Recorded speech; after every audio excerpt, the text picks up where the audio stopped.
Defending the Truth, November 29th, join Christian Apologist Philippines for a one-day conference on biblical truth, reasoned faith, and bold witness. Featuring Bishop Ray Aramis, Brother Willie Santiago, Pastor J.A.R. Aranzanso, and Doc Ronald Abidos, leaders teaching apologetics, church history, and practical gospel defenses. Expect workshops, live Q&A, and real-world responses you can use next Sunday. Training to stand firm with grace. Bring your Bible and your toughest questions. Register now.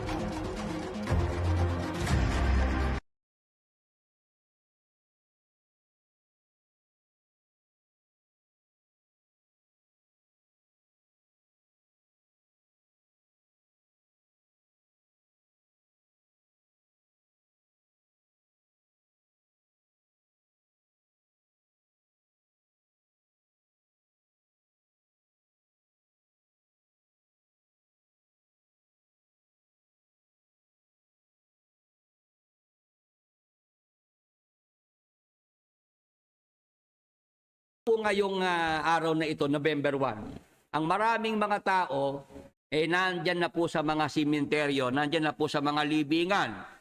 Umpisa pa po kahapon pa, kagabi pa, puno na po ang mga simenteryo. Matraffic po kung saan mayroong mga simenteryo, talagang ang mga sasakyan doon talaga nagpupuntahan, mga kapatid. Gayun din po rito sa atin sa Baliwag. Ngayon, itong ating paksa, mga kapatid, may binabanggit na biblical na araw ng mga patay. Na ito pong biblical na araw ng mga patay, iba sa tradisyong Katoliko na araw ng mga patay.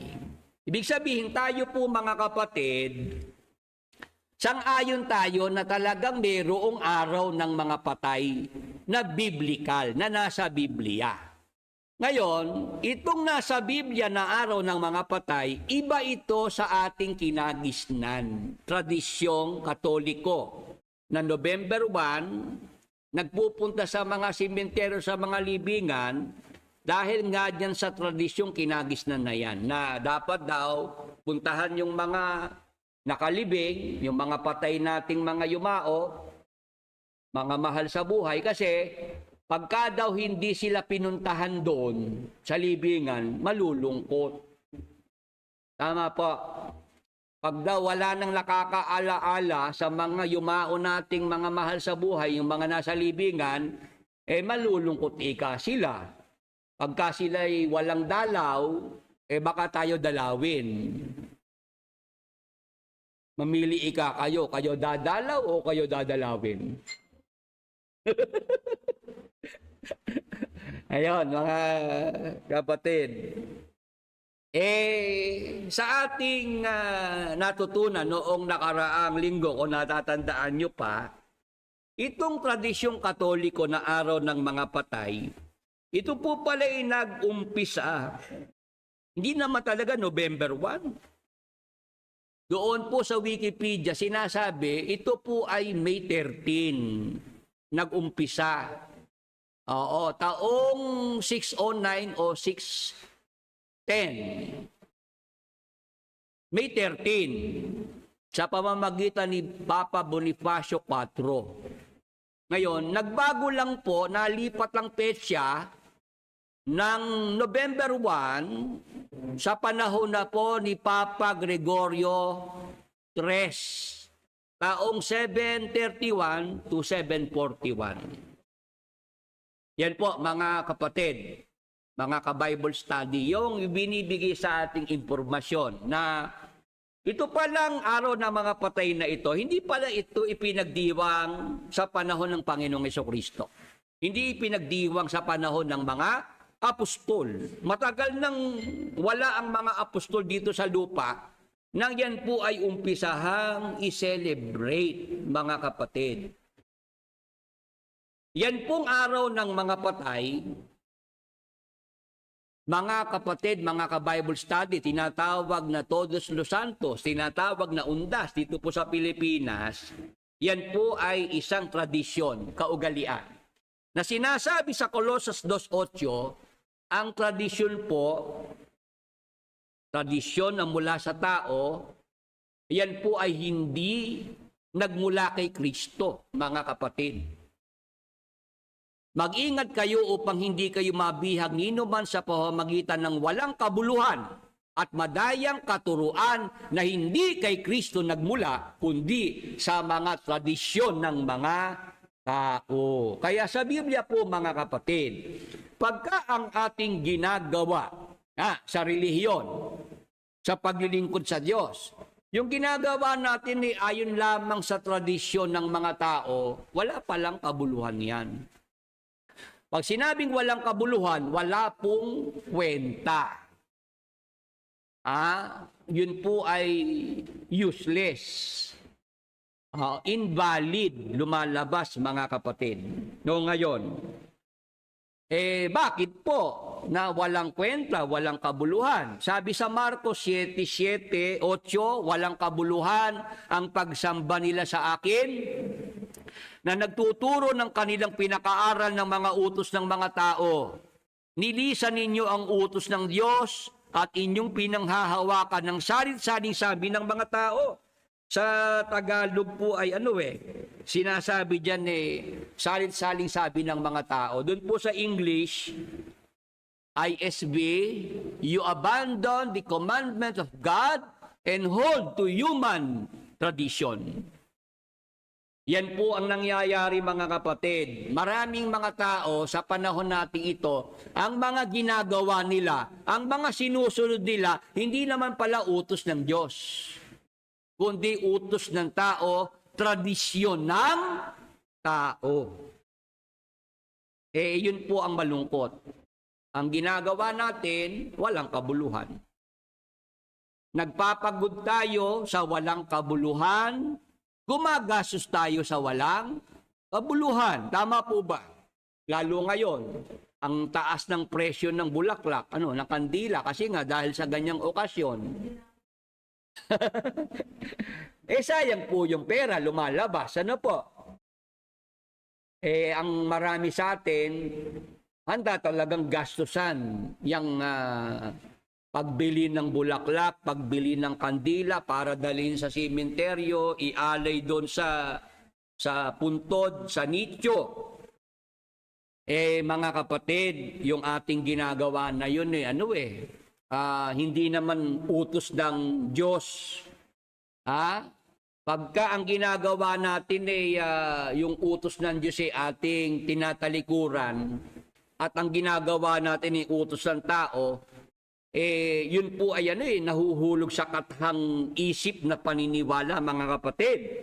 Ikalabang Timoteo 4:3-4, sapagkat darating ang panahon na hindi nila titiisin ng magaling na aral, kundi pagkakaroon nila ng katinang tainga ay magsisipagbunton sila sa kanilang sarili ng mga gurong ayon sa kanilang sariling mga masasamang pita at ihihiwalay sa katotohanan ng kanilang mga tainga at mga ibabaling sa kataha. Mga kapatid, marami po ngayon ang gustong paniwalaan yung mga katahang isip na paniniwala.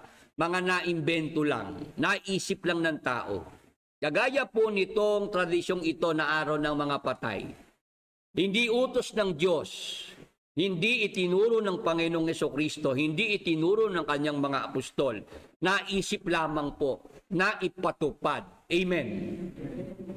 Katang isip na paniniwala yan.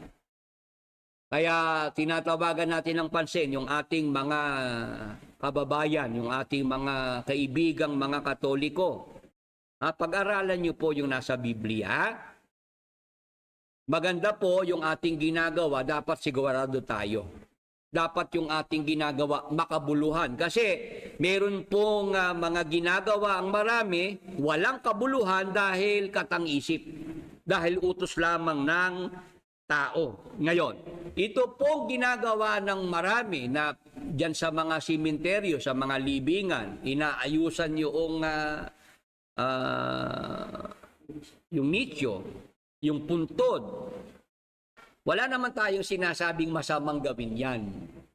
Kasi ako man yung aking nanay, yung kanyang puntod, yung kanyang nicho, o yung kanyang lapida,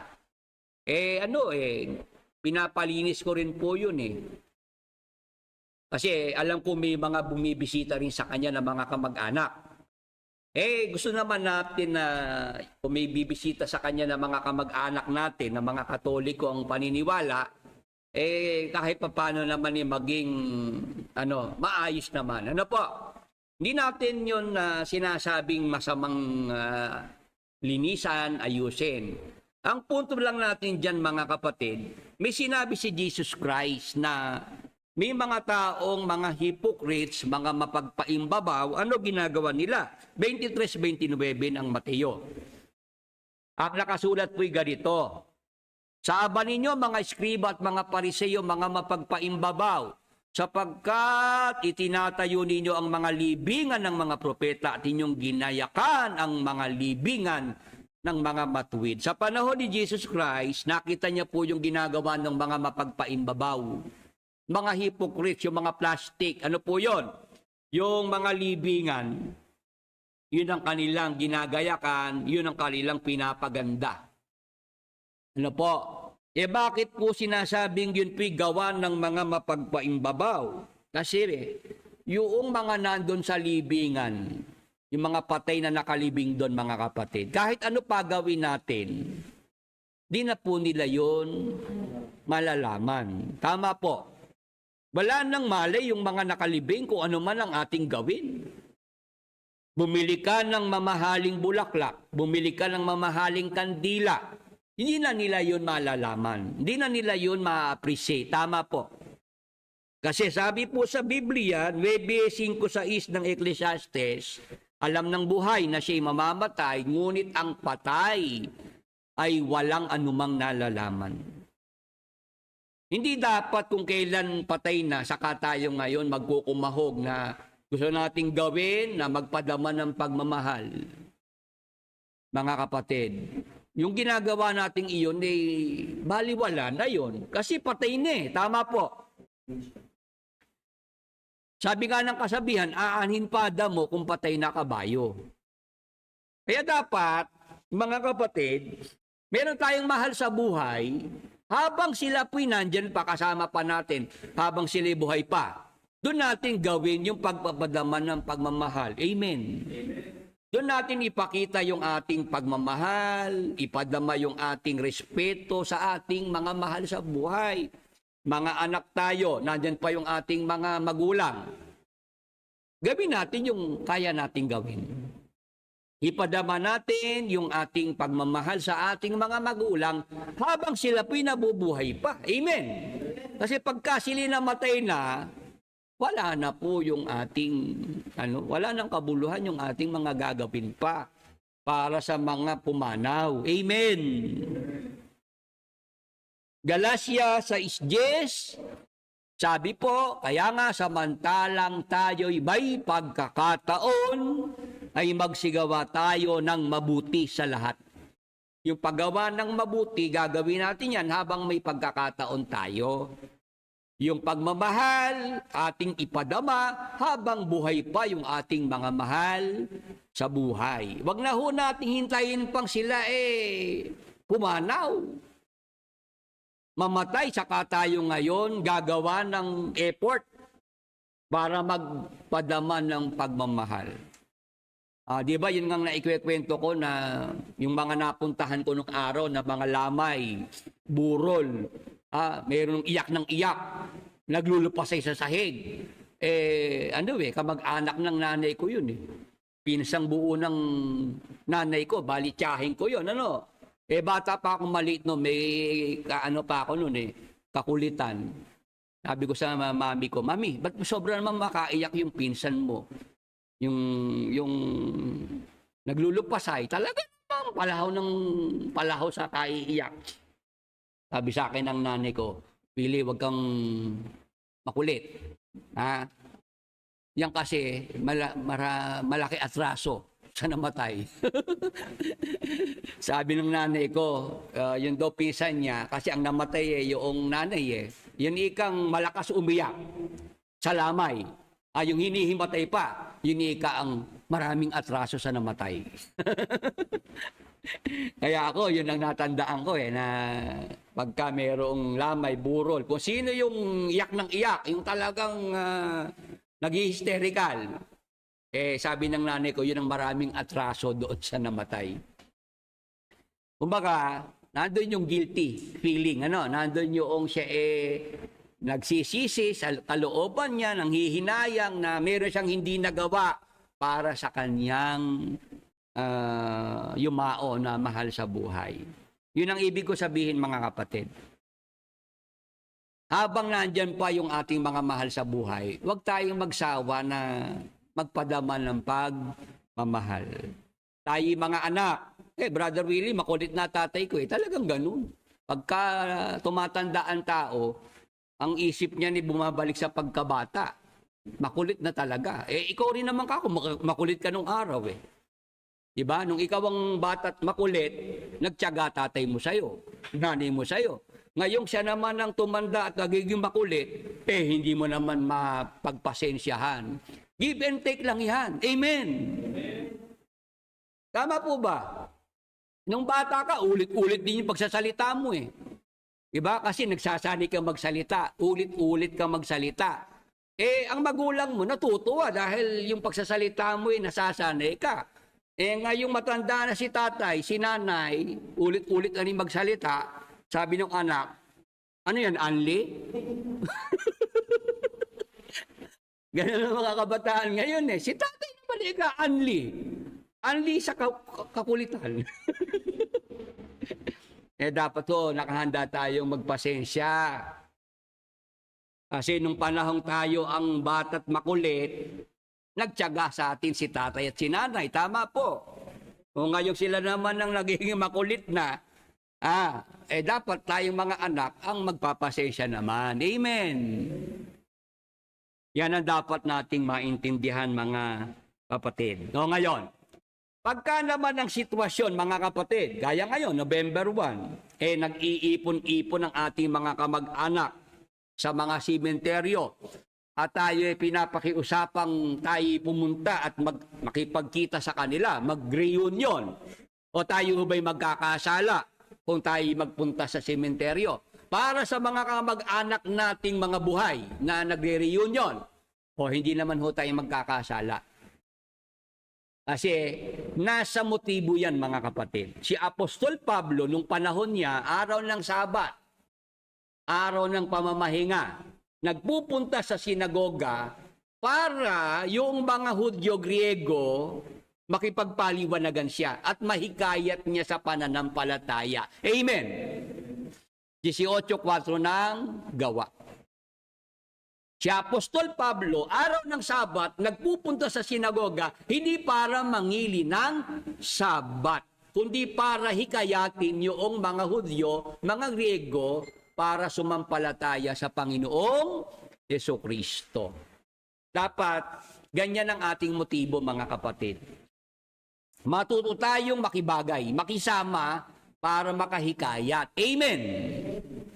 Maliwanag po dyan sa online, mga kapatid, mga ka-Bible study. Bakit ko po nililinaw yan? Nung ako po nasa MCGI, 1990 hanggang 2009, 19 years, talagang hindi ako nakita ng mga kamag-anak ko sa sementeryo. Hindi nila ako nakasama. Bakit? Turo kasi sa MCGI ni Brad Eli, yung ikay magpunta sa sementeryo ng November 1, mabigat na kasalanan sa Diyos yan. Brad Melvin? Pakikiapid sa Espiritu, walang kapatawaran. Ayan. Yun po yung maling turo. Na dapat ay maituwid na, maitama na. Kaya kung may nanonood sa ating mga nasa MCGI pa, mga closet exiters, ito ang ating dapat na maintindihan. Kung tayo man po'y magpunta diyan sa sementeryo araw ng November 1, ang ating intensyon ay makipag-bonding, makipag-reunion sa kamag-anak nang tayo ay makapag-share din ng ating pananampalataya, maipakilala si Jesus Christ, wala naman po tayong nalalabag dyan. Amen. Kasi ang ating sinadya, ang ating pinuntahan, yung mga kamag-anak nating buhay. Hindi naman yung mga nandoon na nakalibing. Amen. Praise the Lord. Hallelujah. Yan ang dapat nating maintindihan. Ha? Tayo po mga kapatid, pagdating po sa ganitong okasyon, doon tayo sa nakikisama lang tayo, no? Nakikibagay lang. Ginagamit natin yung okasyon para yung mga tao ay ating mabahagi na ng salita ng Diyos. Dapat kasi ganun ng Kristiyano, ikaw ang makaka-impluwensya, hindi ikaw ang mai-impluwensyahan. Amen. Yung mga Halloween party na yan, yun ang sinasabi natin na hindi para sa atin yan. Ha? Hindi ka dapat sasali sa mga Halloween party niyan kasi ang pinopromote ng Halloween party kadiliman. Pinopromote, ang hina-highlight si Satanas. Tama po. Bilang mga Kristiyano, tayo po ay nasa kaliwanagan, hindi sa kadiliman. Hindi pwedeng magsama ang liwanag at ang dilim. Amen. Kung meron tayong mga anak, ituro natin sa mga anak natin yung tama, yung matuwid. Amen. Hindi, yung mga bata, nakikita ko kahit sa mga born again, mga anak nila, pinapadalo ng Halloween party, ang costume mangbukulam, bruha. Meron naman yung anak niyang lalaki, demonyito naman, may sungay. Hindi ho talagang yun. Hindi para sa mga Kristiyano na gagawin pa natin yan. Nagkakaintindihan po. Yan ang dapat nating maintindihan mga kapatid, mga ka-Bible study. Ngayon, puntahan na po natin yung ating paksa. Ano ang biblikal na araw ng mga patay at kailan ito magaganap? Handa na po ba tayo mga kapatid, mga ka-Bible study? Yung tradisyong Katoliko na araw ng mga patay, naintindihan na po natin yan. Ano po? Yung biblikal na araw ng mga patay, yung nasa Biblia na araw ng mga patay, ano yun? At kailan yon? Basa. Dito po sa isang talata ng Apokalipsis 11. 18, ganito po nakasulat. At nangagalit ang mga bansa at dumating ang iyong puot at ang panahon ng mga patay upang mga hatulan at ang panahon ng pagbibigay mo ng gantimpala sa iyong mga alipin na mga propeta at sa mga banal. At sa mga natatakot sa iyong pangalan, maliliit at malalaki, at upang ipahamak mo ang mga nagpapahamak ng lupa. Mga kapatid, mga ka-Bible study, napansin po ba natin yung binasa nating talata? Ano po sinasabi rito? Sabi po sa talata, at nangagalit ang mga bansa. Dumating ang iyong puot. Binabanggit po rito yung pagdating ng puot ng Diyos. Yung araw ng kapuotan ng Diyos, dumating na dito po sa lupa. Ano po yung binabanggit na yon? Ang panahon ng mga patay upang mga hatulan.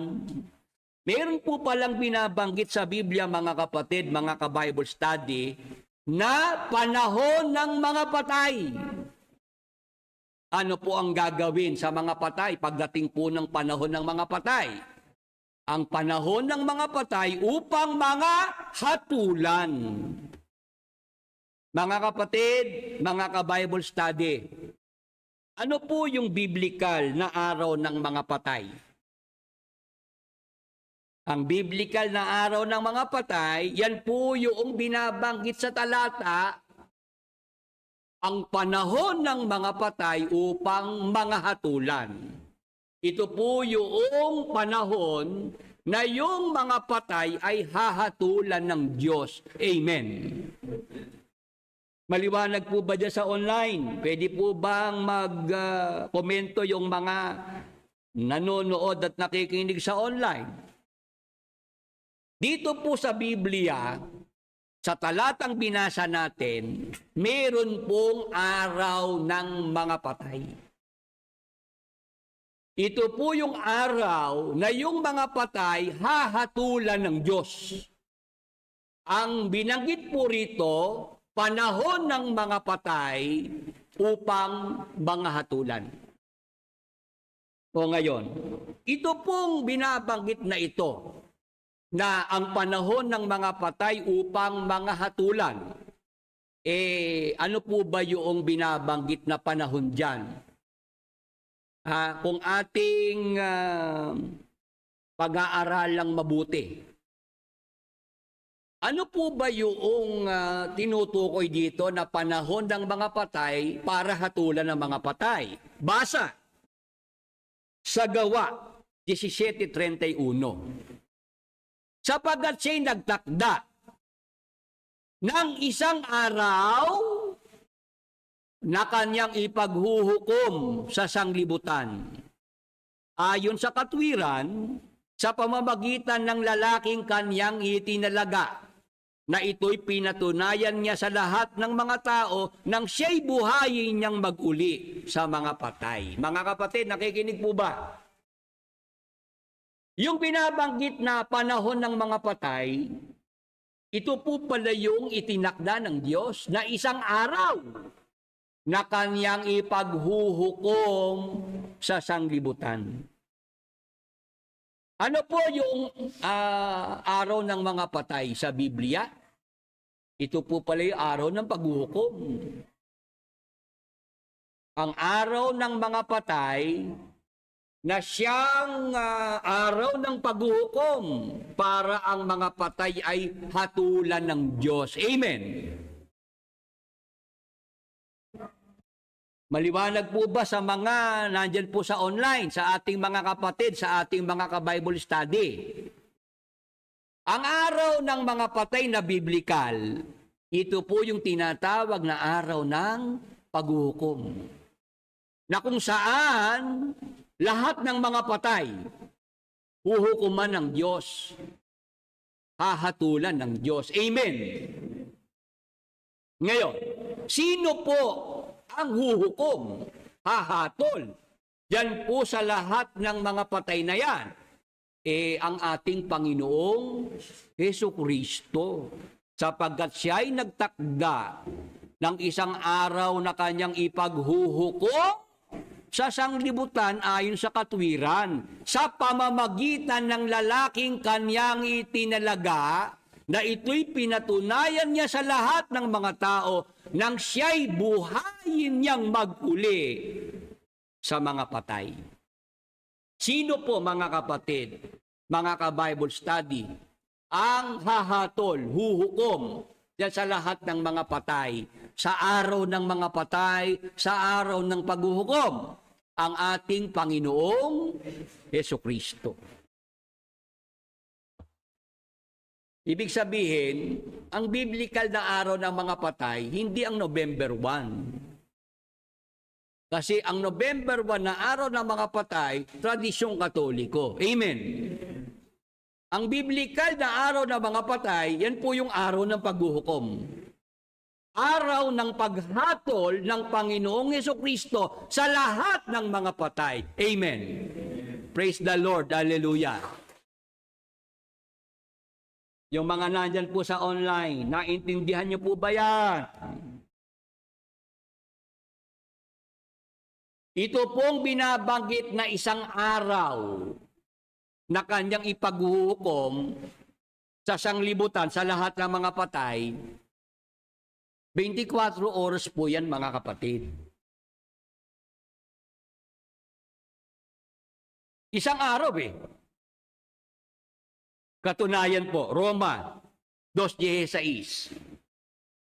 Sa araw, nahahatulan ng Diyos ang mga lihim ng mga tao ayon sa aking ebanghelyo sa pamamagitan ni Jesucristo. Kita niyo po, mga kapatid, yung araw ng paghuhukom. Si Jesus Christ nga po yung hukom Siya yung hahatol sa lahat ng mga patay. Amen.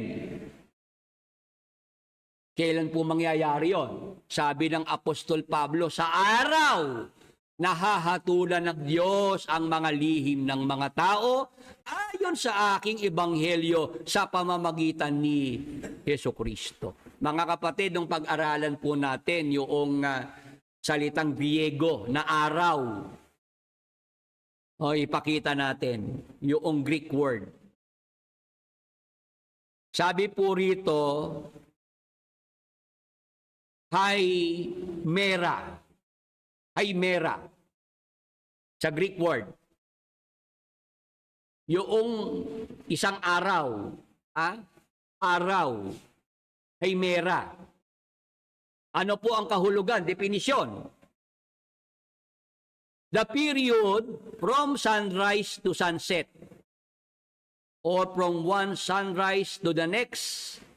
A 24-hour day. Ibig sabihin, ang unang literal kahulugan ng Haimera ay tumutukoy sa isang buong araw ng 24 oras. Amen. Maliwanag po ba sa mga kapatid natin sa online? Sa mga dumadalong kapatid dito sa lokal? 24 oras po. Isang araw po ang paghuhukom para sa lahat ng mga patay. Sa buong mundo po yan, sa buong mundo. Ngayon, bakit tayo naniniwala na 24 oras yung isang araw ng paghuhukom? Mga kapatid. Ito yung ibinibigay na definition na po. Yan ang first meaning, 24-hour day. Isang buong araw na 24 oras. Bakit tayo, ang paniniwala natin mga kapatid, yung isang araw ng paghuhukom, yun nga yung araw ng mga patay, para hatulan lahat ng mga patay, 24 oras lang yun. Hindi kailangan matagal yun mga kapatid. Bakit? Ito po. Basahin natin sa Apokalipsis 20:5. Ganito po ang ating mababasa.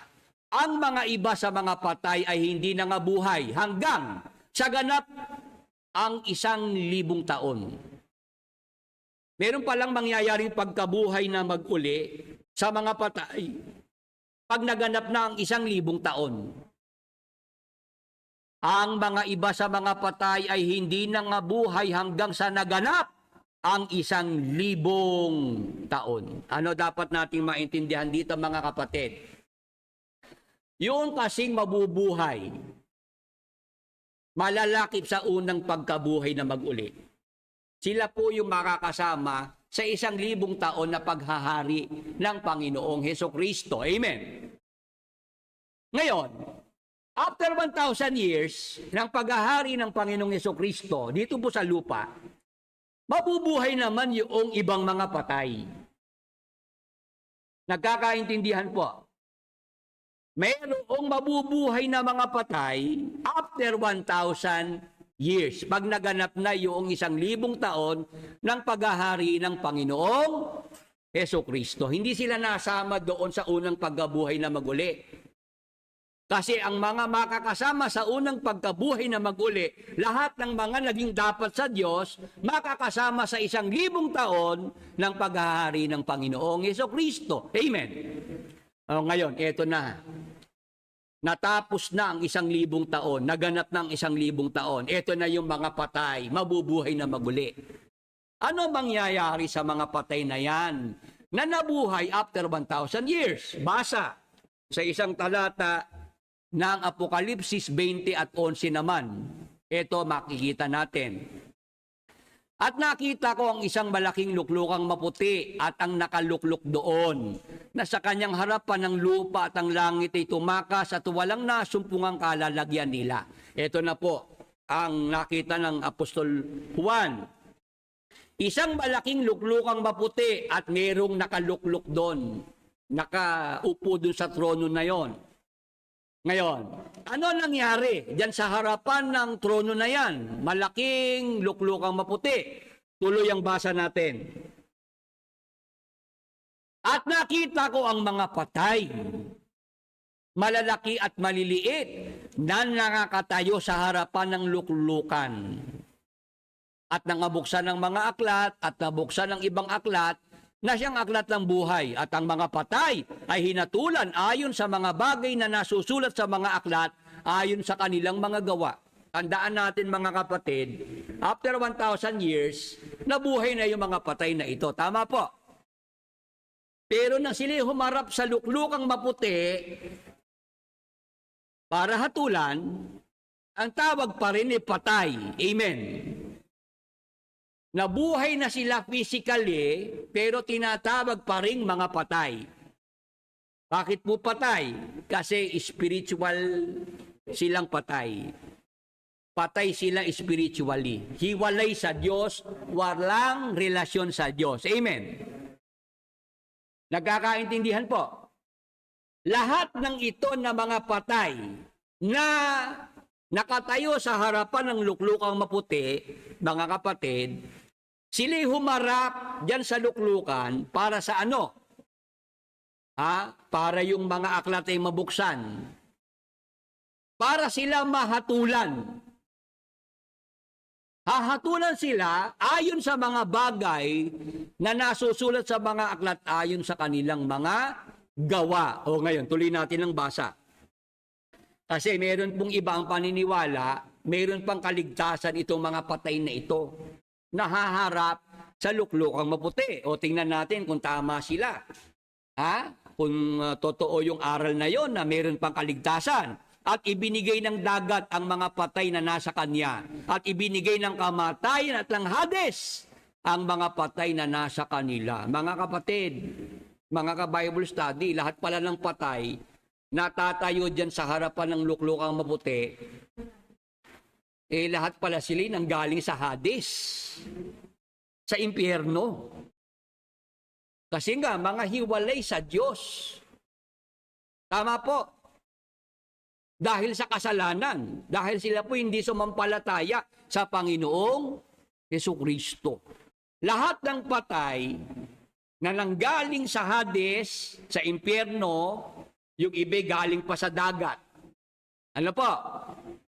Kailangang iharap sa luklukang maputi. Ibinigay ng dagat ang mga patay na nasa kanya at ibinigay ng kamatayan at ng Hades ang mga patay na nasa kanila. At sila'y hinatulan, bawat tao ayon sa kani-kaniyang mga gawa. At ang kamatayan at ang Hades ay ibinulid sa dagat-dagatang apoy. Yung mismong impyerno, yung Hades, ano ang mangyayari? At ang kamatayan at ang Hades ay ibinulid sa dagat-dagatang apoy. Ito ang ikalawang kamatayan sa makatwid ay ang dagat-dagatang apoy. 15. At kung ang sino man ay hindi nasumpungang nakasulat sa aklat ng buhay, ay ibinulid sa dagat-dagatang apoy. Mga kapatid, mga ka-Bible study, saan po destinasyon ng lahat ng mga patay na humarap sa luklukang maputi? Saan po? Sa dagat-dagatang apoy. Meron pa ho bang kaligtasan sila? Wala na. Kaya, sapat na po ba yung 24 oras? Sapat na po ba yung isang araw para silang lahat ay mahatulan at maibulid sa dagat-dagatang apoy? Sapat na po ba yung 24 oras? Yung mga nandiyan sa online, ano po sagot? Bakit po sapat na yung 24 oras, yung isang araw? Kasi diyan naman sa harapan ng luklukang maputi, wala naman po mangyayaring apila dyan. Tama pa. Wala na pong pwedeng mga tuwiran. Wala nang usap-usapan dyan. Kasi galing na nga sa impyerno Tama po. Silang lahat galing na po sa Hades, sa impyerno. Haharap sa luklukang maputi para malaman na lang ang grado ng parusa na ipapataw sa dagat-dagatang apoy. Amen. Kaya ko po yan nililinaw sa MCGI kasi si Brad Eli nagturo, nagbigay ng maling pag-asa. Sabi ni Brad Eli, may pag-asa pang maligtas yung mabubuhay after 1,000 years. Naloko na. Paano may pag-asa pang maligtas? Sinanggaling nga sa impyerno. Na impyerno lang nga po yung mga yan. Naintindihan niyo po ba yung punto na yun, mga kapatid? Lahat ng mabubuhay, pagkalipas ng 1,000 taon, wala nang pag-asang maligtas.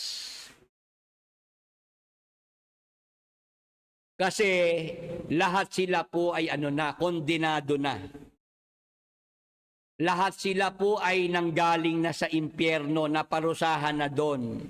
Kasi yung impyerno, hindi pa yan ang final. Ang final ay ang dagat-dagatang apoy. Kasi mismo ang impyerno, ang Hades, ibubulid sa dagat-dagatang apoy. Amen! Nagkakaintindihan po.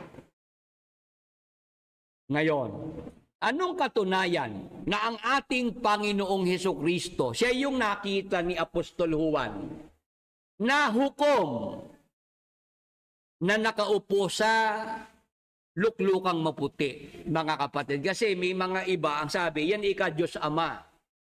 Hindi raw si Jesus Christ yun.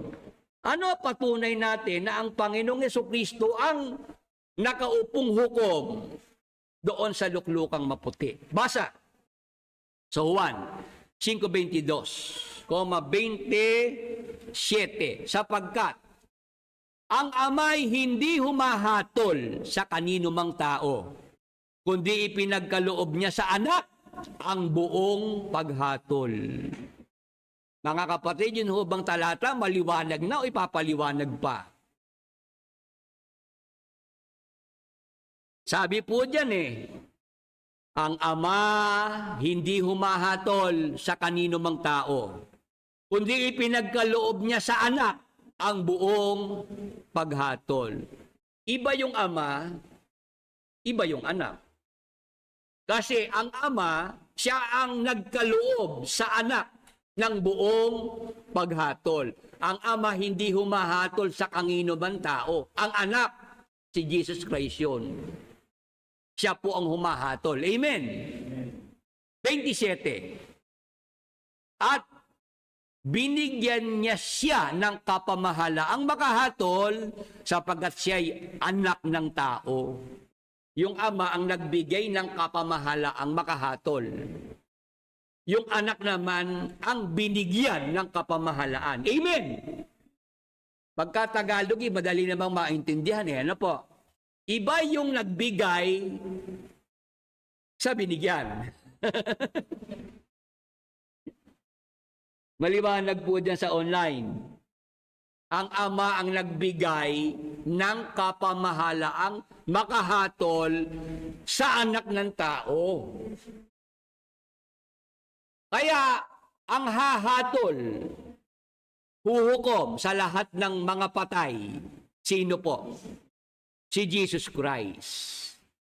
Si Jesus Christ ang hukom. Siya ang magbibigay ng hatol sa lahat ng mga tao, buhay man o patay. Amen. Katunayan po, 2 Timoteo 4:1. Ito po nakasulat. Ipinagbibiling ko sa iyo sa paningin ng Diyos at ni Kristo Jesus na siyang huhukom sa mga buhay at sa mga patay sa pamamagitan ng kanyang pagpapakita at sa kanyang kaharian. Mga kapatid, mga ka-Bible study, ano po nabasa natin? Sabi ng Apostol Pablo kay Timoteo, ipinagbibiling ko sa iyo sa paningin ng Diyos at ni Kristo Jesus na siyang, si Kristo Jesus, ang Panginoong Hesukristo, na siyang huhukom sa mga buhay at sa mga patay. Sa pamamagitan ng kanyang pagpapakita at sa kanyang kaharian. Napasin niyo po yung mga kapatid, si Jesus Christ, siya po ang huhukom sa mga buhay at sa mga patay. Kailan niya gagawin yung kanyang paghuhukom? Sa mga buhay at sa mga patay. Uunahin po munang hukuman yung mga buhay. Tama po. Pagkatapos mahukuman yung mga buhay, saka naman huhukuman yung mga patay. Sa pamamagitan ng kanyang pagpapakita, pagka nagpakita na si Jesus Christ, gagawin niya yung paghuhukom sa mga buhay. Amen. Tapos, yun namang paghuhukom niya sa mga patay, kailan naman yon?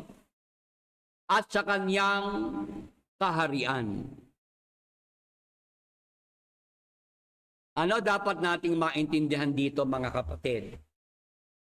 Pag si Jesus Christ po ay narito na, pag siya nagpakita na, gagawin na po niya yung paghuhukom. Uunahin niyang hukuman ang mga buhay. Yung paghuhukom sa mga buhay, bago yan bago mag-umpisa ang kanyang paghahari dito sa lupa, maghuhukom muna si Jesus Christ sa mga buhay. Amen. Nagkakaintindihan po. Bago niya umpisahan ang kanyang 1,000 taon ng paghahari sa lupa, huhukuman ng Panginoong Jesucristo ang mga buhay. Ngayon, pagkatapos ng kanyang paghahari na 1,000 taon, saka naman niya huhukuman yung mga patay. Amen.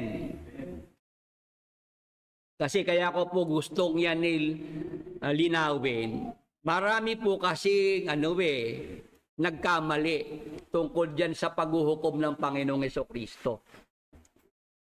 Pinaghalo nila yung paghuhukom sa buhay at paghuhukom sa patay. Ano po mga kapatid?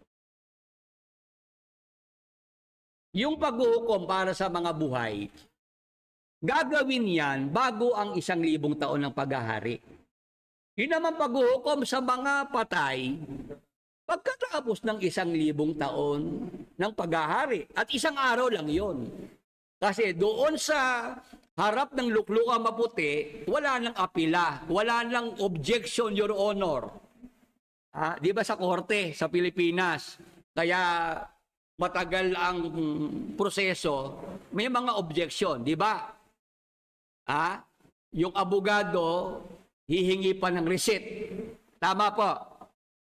Pagka absent si piskal, ang hearing cancelled. Tama po. Receipt. Pag si judge, absent din, receipt. Tama po.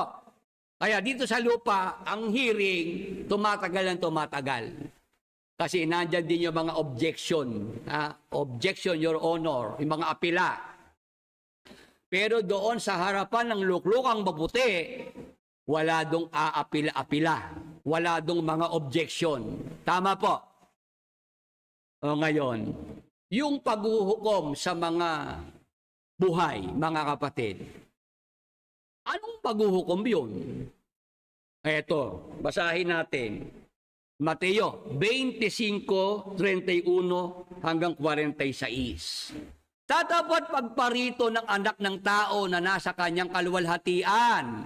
Nakasama niya ang lahat ng mga anghel. Kung magkagay, luluklok siya sa luklukan ng kanyang kaluwalhatian. Ito yung pagdating ni Jesus Christ, yung kanyang pagpapakita. Sabi, pagparito ng anak ng tao na nasa kanyang kaluwalhatian, kasama niya lahat ng mga anghel.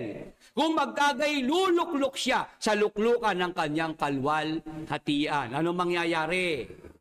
Tuloy. At titipunin sa harap niya ang lahat ng mga bansa. Mga tao po yung mga bansa, At sila'y pagbubuktin-buktin niya na gaya ng pagbubukod-bukod ng pastor sa mga tupa at sa mga kambing. Ihihiwalay po niya yung mga bansa na yan. Ibubukod yung mga tupa at mga kambing. Ano mangyayari dyan? Tuloy. At ilalagay niya ang mga tupa sa kanyang kanan, tatapot sa kaliwa ang mga kambing. Nakikinig po ang mga kapatid, mga ka-Bible study.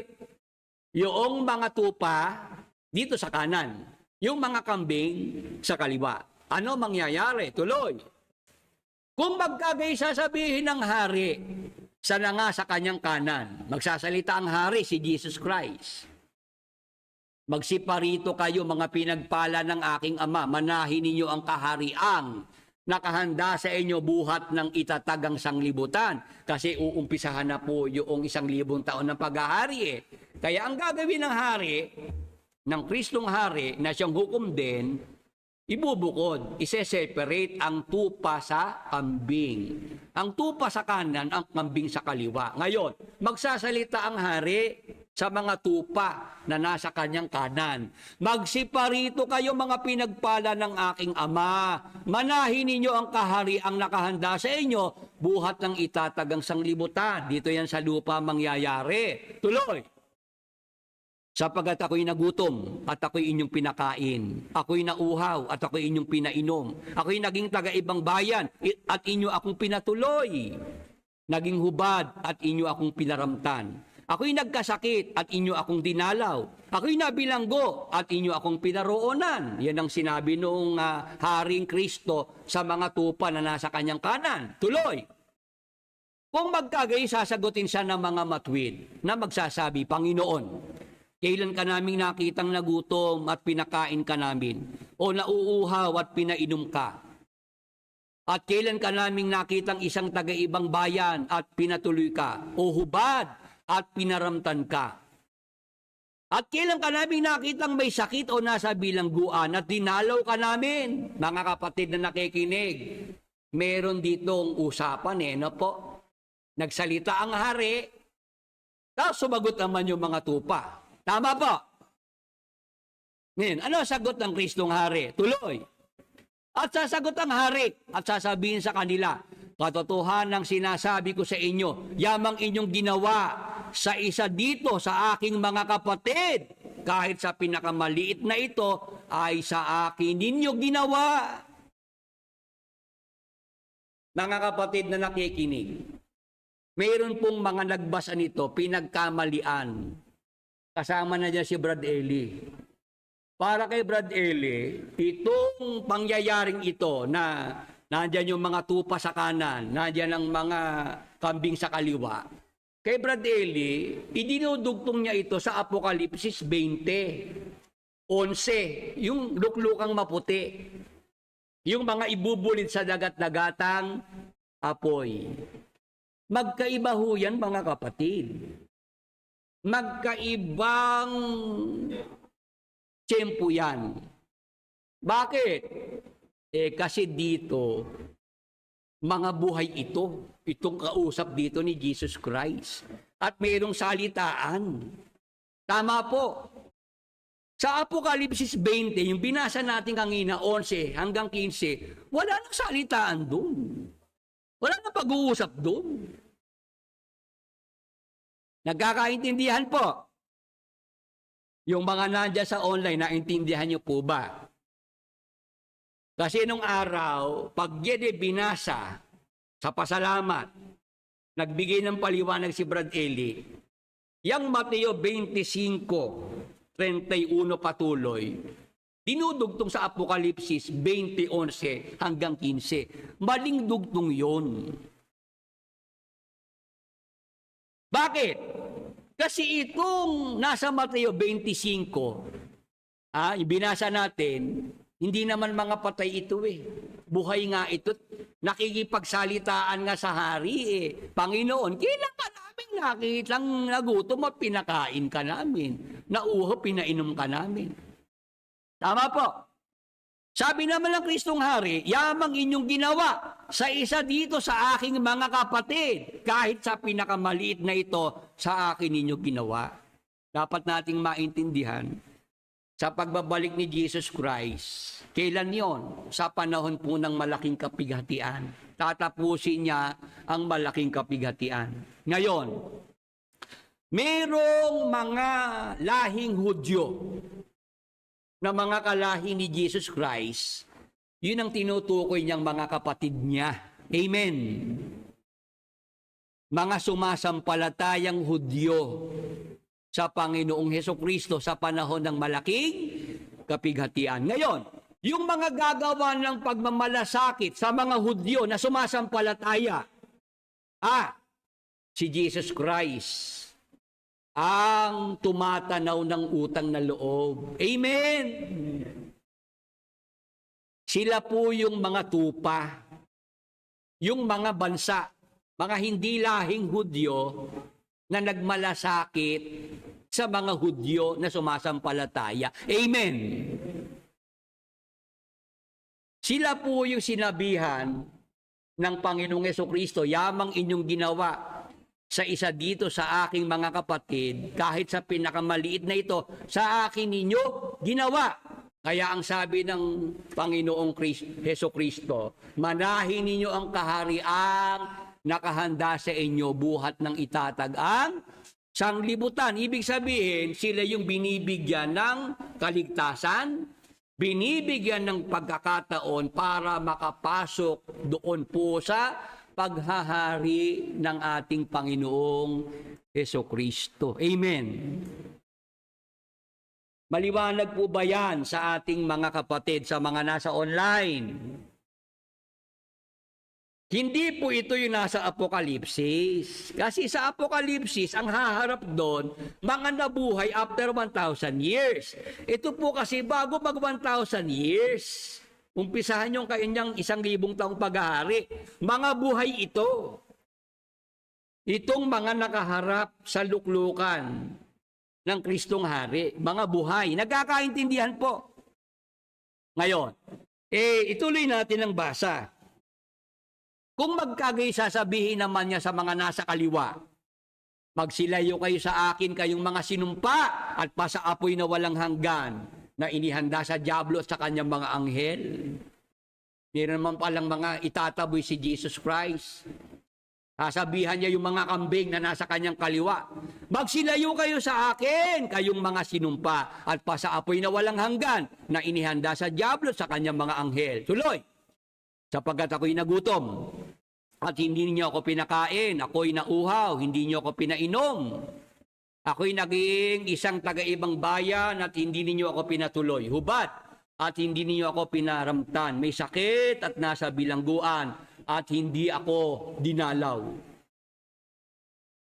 Kung magkagay sila na may magsisisagot na magsisipagsabi, Panginoon, kailan ka namin nakitang nagugutom o nauuhaw? O isang taga-ibang bayan o hubad o may sakit o nasa bilangguan at hindi ka namin pinaglingkuran.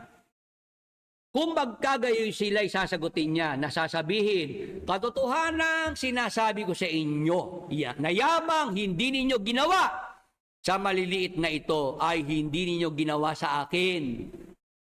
At ang mga ito'y mga paroroon sa walang hanggang paparusahan. Tatapwat ang mga matwid ay sa walang hanggang buhay. Yan mga kapatid, mga ka-Bible study. Yung sinasabi natin na si Jesus Christ, huhukuman niya yung mga buhay. Sino po yung mga buhay na binabanggit dito? Huhukuman niya yung mga buhay na mga itinuturing niyang tupa. Mga nagmalasakit sa mga Hudyong sumasampalataya sa Panginoong Hesukristo sa panahon ng malaking kapighatian. Sila po yung para sa walang hanggang buhay. Sila po yung para mapagharian sa loob ng 1,000 taon. Amen! Ngayon, sino naman po yung mga buhay na huhukuman na ang destinasyon naman sa parusang walang hanggan?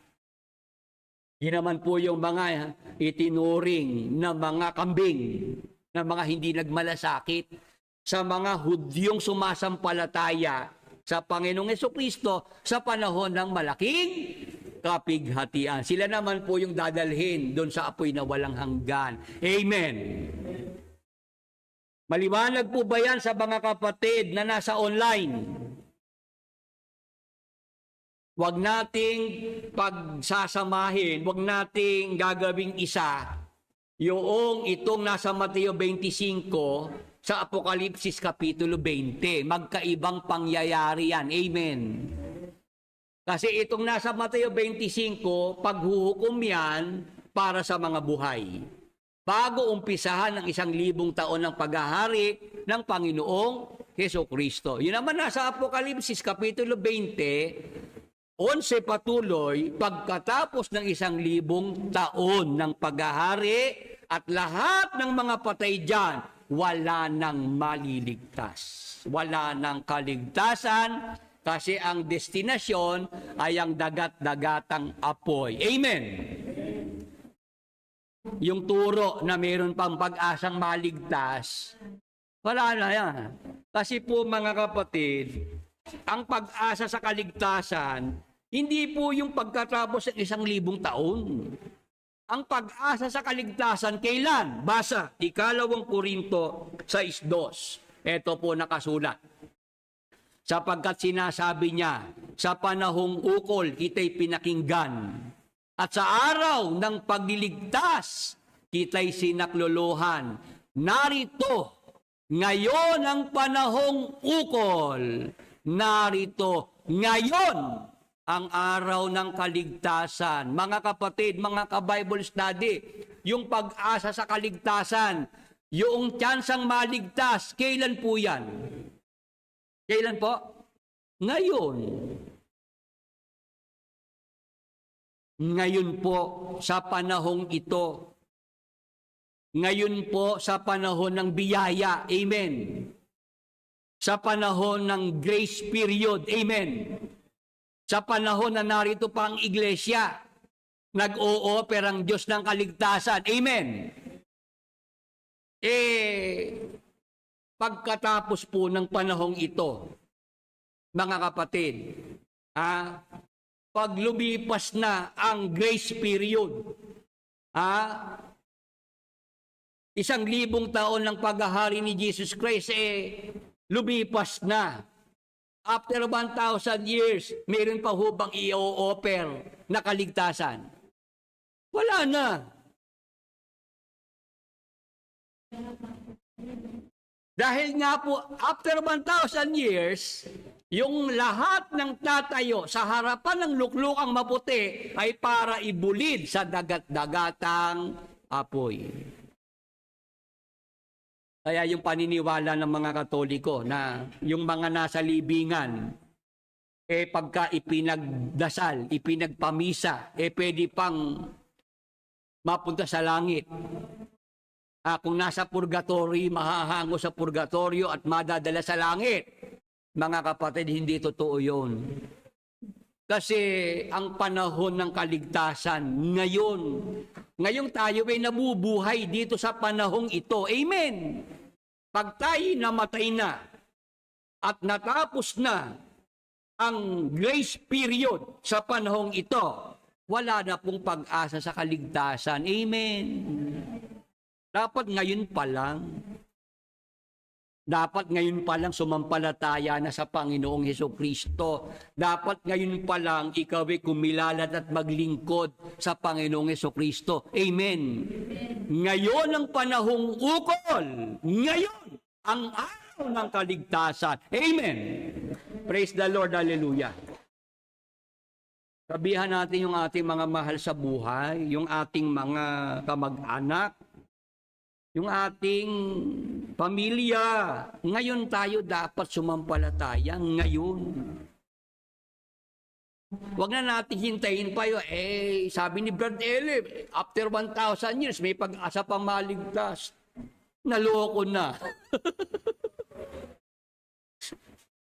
Samantalahin natin ngayon, mga kapatid. Ngayon ang panahong ukol. Ngayon ang araw ng kaligtasan. Habang tayo po'y nabubuhay pa sa panahong ito, at narito pa po ang grace period. Nandito pa ang iglesia, hindi pa nira-rapture. Gawin na po nating sumampalataya sa Panginoong Hesukristo, tanggapin siya bilang ating Panginoon at tagapagligtas. Ngayon, paano po natin magagawa yan, mga kapatid? Na si Jesus Christ sa panahong ito, tanggapin nating Panginoon, kilalanin bilang ating tagapagligtas. Huling talata po, Roma 19, ito po nakasulat, sapagkat kung ipahahayag mo ng iyong bibig si Jesus na Panginoon at sasampalataya ka sa iyong puso na binuhay siyang mag-uli ng Diyos sa mga patay, ay maliligtas ka. Ano po gagawin natin, mga kapatid? Ano ituturo natin sa ating mga mahal sa buhay para sila maligtas sa panahong ito? Gawin po ang pagpapahayag sa pamamagitan ng bibig. Ano po ipapahayag ng bibig? Kung ipahahayag mo ng iyong bibig si Jesus na Panginoon at sasampalataya ka sa iyong puso na binuhay siyang mag-uli ng Diyos sa mga patay, ay maliligtas ka. Ito po ang paraan ng kaligtasan sa panahong ito. Ano po yon? Sa pamamagitan ng ating mga bibig, magpapahayag tayo. Magsasabi tayo na si Jesus Christ ang ating Panginoon, siya ang ating tagapagligtas. Amen. Praise the Lord. Hallelujah. Ituro natin yan sa ating mga mahal sa buhay. Panginoong Jesus, sumasampalataya ako na ikaw ay binuhay na mag-uli ng Panginoong Diyos mula sa mga patay. Panginoong Jesus, kailangan kita sa buhay ko. Kailangan kita bilang aking Panginoon at tagapagligtas. Panginoong Jesus, sa araw na ito, tinatanggap kita sa aking puso bilang aking Panginoon, bilang aking tagapagligtas. Yun po, mga kapatid. Yun ang itinuturo sa Biblia na paraan para maligtas tayo sa panahong ito, para maligtas din ang ating mga mahal sa buhay. Ipahayag ng ating bibig, ng ating mga labi, ang ating Panginoong Hesukristo bilang Panginoon natin at ating tagapagligtas. Yan po, mga kapatid, yan ang itinuturo sa Biblia na paraan para maligtas. Hindi yung natutunan natin kay Brad Eli. Para maligtas ka, babae ka, magpahaba ka ng buhok, huwag ka magpapagupit. Babae ka, para ka maligtas, huwag ka magsusuot ng alahas. Bigyan nyo na sa gawain. Hindi ang kaligtasan po ay sa ating mga gagawin, mga kapatid. Hindi ang kaligtasan dahil hindi ka kakain ng mga tinuro ni Brad Eli na yung halal na yan, hindi dapat kainin. Kasi pag kinain mo, mawawalan ka ng kaligtasan. Hindi po ganun ang kaligtasan. Ang kaligtasan ay sa pamamagitan ng pagtanggap natin sa Panginoong Hesukristo bilang ating Panginoon at tagapagligtas, bilang pagsunod natin sa kanyang mga sinasabi, sa kanyang mga utos. Amen! Ang utos ni Jesus Christ, kaya natin tinutupad kasi iniibig natin siya. Sabi ni Jesus Christ, kung ako'y inyong iniibig, susundin niyo ang aking mga utos. Amen! Kaya natin sinusunod ang kanyang mga utos, hindi para tayo maligtas. Ligtas na tayo. Kaya natin siya sinusunod kasi mahal natin siya. Amen! Sa MCGI, sundin mo utos para ka maligtas. Gawin mo ito para ka maligtas. Huwag mong gawin yan kasi pag yan ay ginawa mo, wala kang kaligtasan. Yun ang sa MCGI. Yun ang sa ibang iglesia. Ang kaligtasan mo, ikaw ang gagawa. Sa atin po, si Jesus Christ, ang ating tagapagligtas, ang gumawa ng kaligtasan para sa atin. Ang kailangan lang, tayo po'y sumampalataya sa tagapagligtas, sa ginawa ng ating tagapagligtas. Amen! Praise the Lord, hallelujah! Yung ginawa sa krus ng Panginoong Jesucristo, sapat iyon para sa ating kaligtasan. Ang kailangan lang, para tayo maligtas, kilalanin natin si Jesus Christ na ating Panginoon at tagapagligtas, at tanggapin natin at kilalanin natin ang kanyang ginawa sa krus na pagliligtas. Amen! Praise the Lord, hallelujah! Tagal na panahon, hindi yan na liwanag sa atin ni Bradley. Tama po. Kaya yung mga nasa MCGI, ang paniniwala nila, ang kaligtasan, sila ang gagawa. Pagka ganun, mababaliwala ang pagsusugo kay Jesus Christ. Mababaliwala yung siya'y napakot ng matay sa krus. Kasi pwede pala tayong maligtas sa ating mga gagawin. Hindi biblical, ano po? Hindi biblical. Yung tinuro ni Brad Eli na kanya-kanya tayong gawa ng kaligtasan natin dito, hindi po ganun. Iniiwasan nga yung kaligtasan ni ibatay sa gawa na gagawin ng tao. Kasi diyan papasok ang pagmamapuri. Diyan magmamalaki, diyan magyayabang ang tao kung ang kaligtasan ay ibabatay sa mga gawang gagawin niya. Amen. Ang mabuting gawa, hindi ikaliligtas yan. Para kayo diyan dalhin ni KDR, Diyan hikayatin ng mga miyembro gumawa ng mabuti para maligtas. Maling turo yan. Ang gawang mabuti, yan ang patunay na tayo po'y ligtas na. Amen. Yan ang nasa Biblia.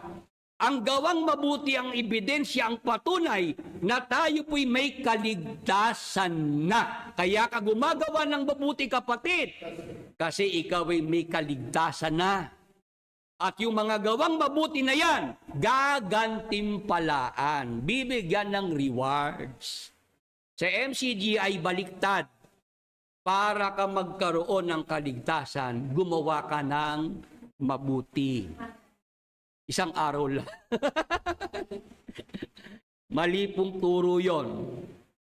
Nauna muna ang kaligtasan sa pamamagitan ng pananampalataya sa Panginoong Hesukristo. Ang ugat ng kaligtasan, pananampalataya, ang gawang mabuti, bunga ng kaligtasan. Amen. Praise the Lord. Hallelujah. Kaya hindi pwedeng tayo may paratangan. Si Willie Santiago, tutol sa gawang mabuti. Hindi ako tutol. Tutol ako sa maling turo nyo. Na ang pagtuturo nyo para maligtas, kailangan gumawa ng mabuti. Sa paggawa ng mabuti, nakabatay ang kaligtasan. Diyan ako tutol. Maling turo kasi yan.